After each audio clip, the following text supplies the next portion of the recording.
નમસ્કાર, હું રાજ. આપ જોઈ રહ્યા છો સ્પાર્ક ટુડે ન્યૂઝ. હાલોલ તાલુકામાં સ્થાનિક સ્વરાજ્યની ચૂંટણીને લઈને તંત્ર સંપૂર્ણ સતર્ક બન્યું છે. આવતીકાલે યોજાનાર મતદાન માટે M&V કોલેજ ખાતેથી 174 મતદાન બૂથ માટે EVM મશીનો અને ચૂંટણી સામગ્રી રવાના કરવામાં આવી છે.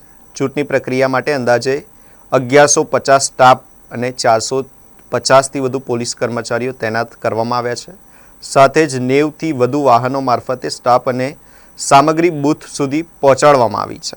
હાલોલ તાલુકામાં સવારે 7 વાગ્યાથી મતદાન શરૂ થશે. કુલ 26 બેઠકો માટે ચૂંટણી યોજાશે, જેમાં 5 જિલ્લા પંચાયત અને 21 તાલુકા પંચાયત બેઠકોનો સમાવેશ થાય છે. મુખ્ય પક્ષો વચ્ચે ત્રિકોણીય મુકાબલાની સંભાવનાથી ચૂંટણી રસપ્રદ બની રહેશે.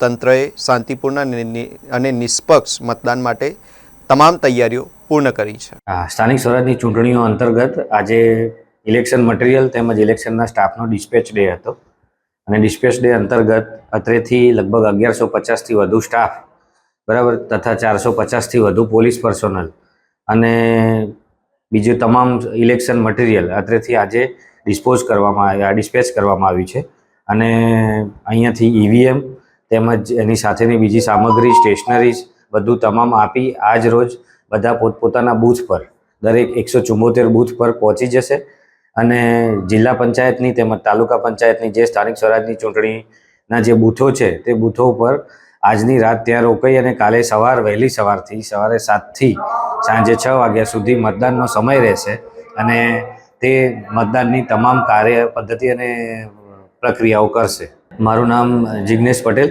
હું પ્રાંત અધિકારી અને ચૂંટણી અધિકારી જિલ્લા પંચાયતમાં પંચમહાલ